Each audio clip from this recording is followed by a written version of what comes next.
trucking game is not easy. It's not for the weak or faint at heart. Been having nothing but problems on this run. Went to pull out on Sunday and went to turn my reefer unit on. Won't start at all. Reefer unit wouldn't even try to start. Come to find out, so I tried to jump start it. I was at the shipper. Shipper needed it cooled to 34 degrees. Since it was cool out, the trailer was already at 55 degrees. But I needed it cooled to 34 degrees while I was there at the shipper. They wanted it cool, pre-cooled. It wouldn't start at all. And I'm thinking I need a battery. I think I need the battery jumped because it wouldn't even spin over. Hold on, let me back this trailer in.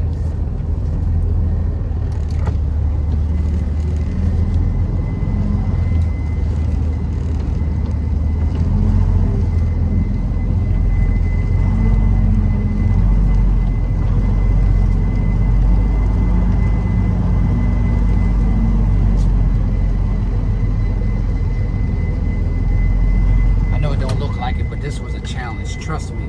You should see where I'm having to back up to. But hold on, I'll get back to you in a minute. So let me explain what's happening here. As I said before, when I left out on Sunday night, I got to the shippers and the reefer unit wouldn't start. Like about a couple miles away, I jumped out, threw the switch on, thinking that the reefer, reefer's gonna start up. When I got there, the reefer wasn't on.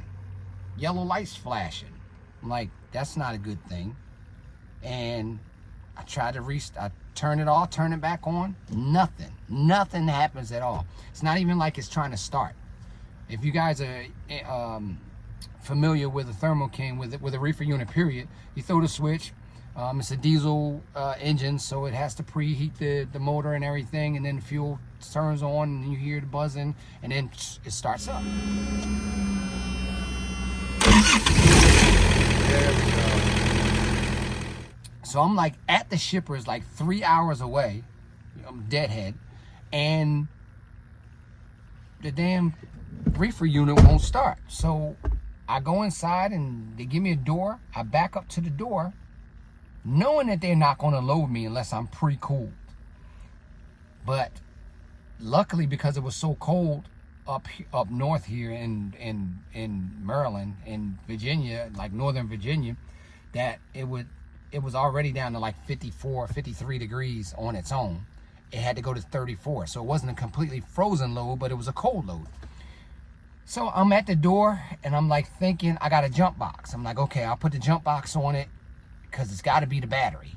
Put the jump box on it. Jump box spun it over like 2 or 3 times, and then no more. Wouldn't spin it over no more. I'm like, oh, my jump box is dead. It drained the jump box. This is while the Eagles is playing at like 8:30 at night, 9 o'clock at night. Now, I'm trying to watch the Eagles game in the truck, and I'm trying to figure out what am I going to do about this situation I have here with this reefer unit not starting. They're not going to load me.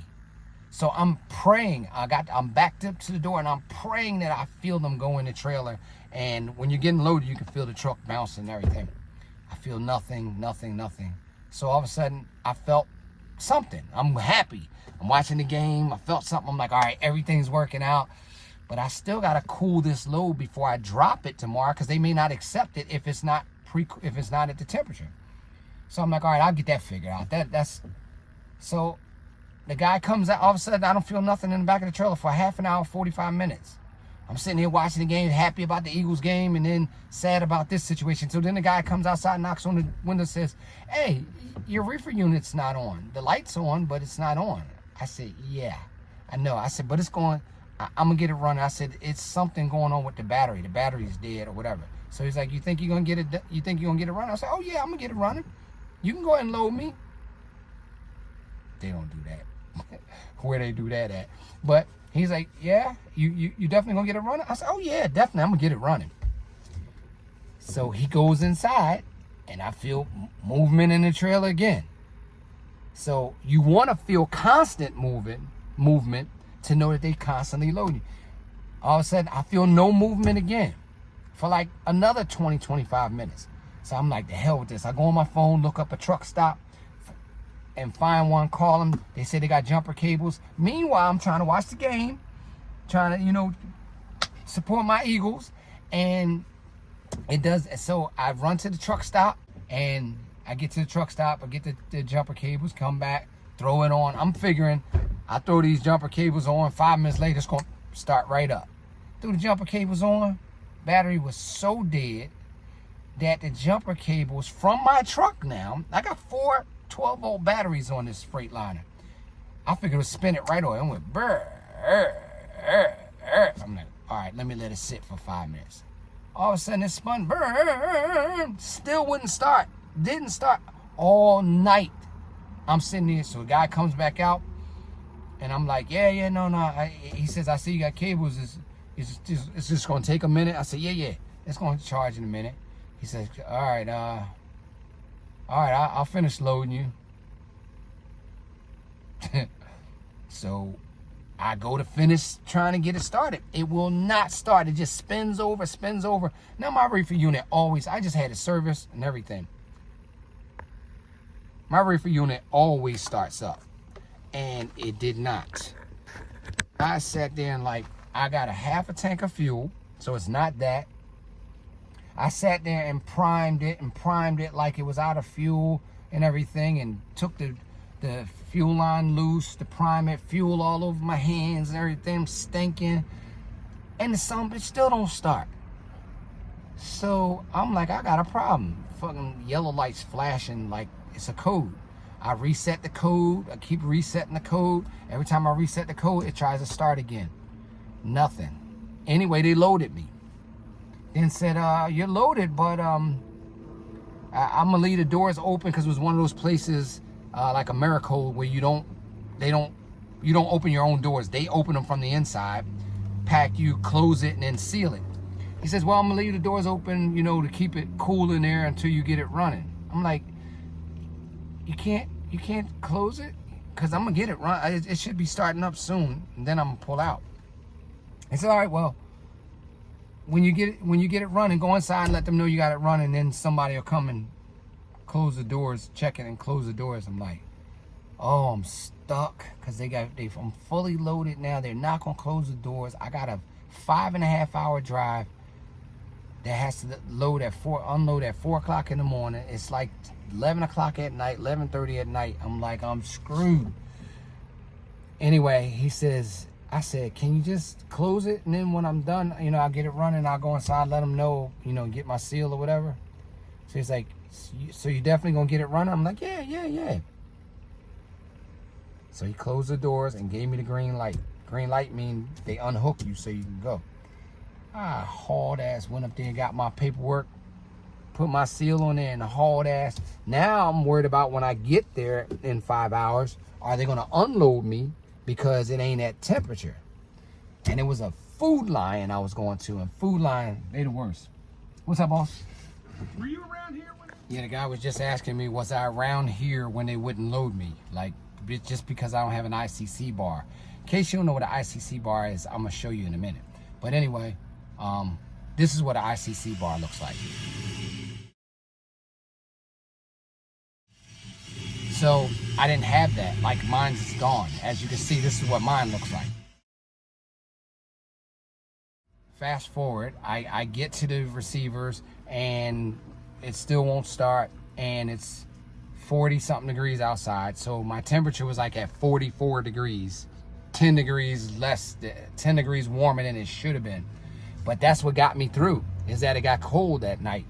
And I got there and got the load off. That was another, what, 4 hour drive from where I picked it up from. So anyway, 5 hour drive. So anyway, fast forward, I gotta I got another load to pick up, and I gotta get my reefer unit fixed, or I gotta book dry loads. Well, I booked a dry load and stopped at a battery warehouse in Charlotte, North Carolina. And the guy was real helpful. The guy went and found me a used marine battery, a deep cycle battery, 12 volts, 900 cranking amps. Mine only had 700 before, but my battery was shot. Only had 7 volts in it when he tested it. So anyway, that wasn't the problem though, because when I put the new battery, it still didn't start. So I went and took the dry load, and I came all the way to Monrovia, Maryland to deliver it at Costco this morning. And they started unloading me, and then with the red light, and then came out and said, hey, can you back up more? You're not backed up enough. So I explained to them, no, it's not that. My ICC bar is missing. Bottom line is they would not unload me. I'm in Monrovia, Maryland, like far as shit from where I came from. The load came 400 something miles and paid peanuts, really, like compared to what it should have paid. They were telling me I got to take the load back or get it fixed. Like I said, yo, that's not an easy fix. Like I need a welder, I need a fabricator, because my ICC bar is gone. It's not even on there. I need a fabricator who has the stock, 4-inch square stock, to make the ICC bar. Like I need somebody who's capable of, who has the stock and who can do it today, because this load has to deliver today, because I got another load to pick up tonight at 7 o'clock. So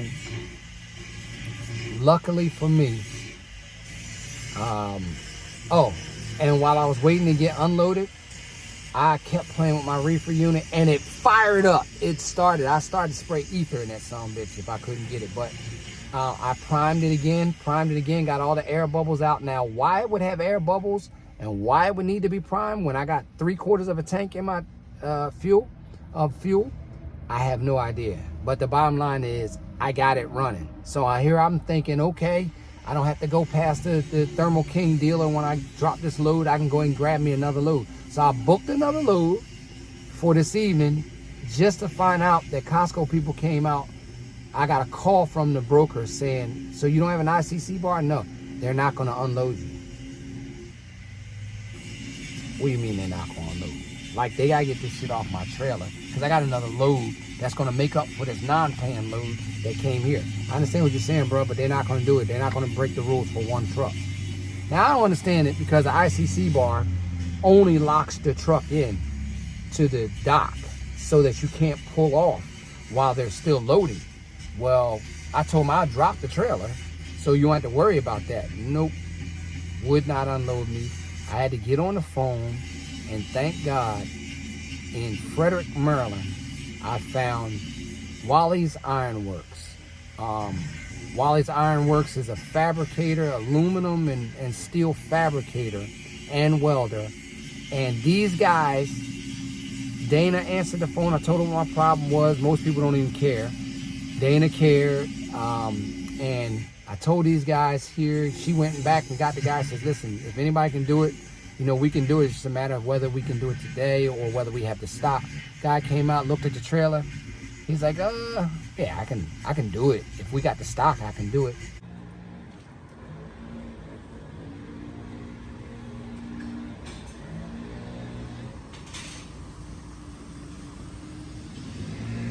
How long you been welding? Since 2006. Since 2006? Yeah. Oh. First thing I started doing that I never got tired of doing. What, this I here? come in every day and I love it, man. Metal work. So these guys here at Wally's Ironworks are the best. I'm just letting you know that now. I'm gonna show you what they're doing, and they're doing it right now. Like, they stopped what they were doing. I said, I'll pay you your hourly rate, whatever. Like, I just need to get this fixed. I'm gonna show you what they're doing.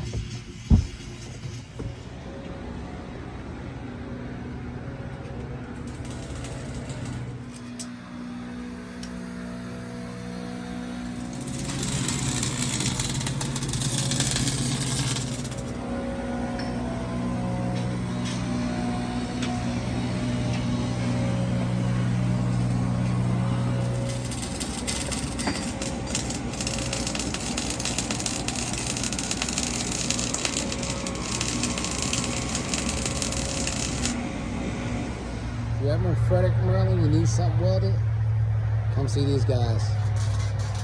This is probably within an hour and a half of me getting here, and I'm just about done and back on the road. I'm so thankful. Now all I gotta do is get this load off me. I just hope they take me today and finish and start unloading me so I can get on to my next load. Peace.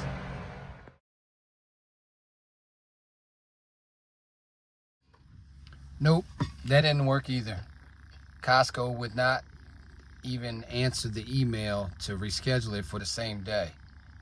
So I gotta sit here all night, and hopefully in the morning at 6 a.m. when they open up that they'll take me without an appointment. I don't know what my chances are there. It's not good, but anyway, hopefully at least I got the truck fixed, the trailer fixed. Sit here and watch some TV and hope my day tomorrow goes better than my day today. The life of an owner-operator. Go figure. I guess this is part of Trucker Chronicles. Peace out. Good night. Hope y'all night is better than mine. Hey, it's not that bad, I guess. Still ain't eat, so maybe it is bad. Ugh.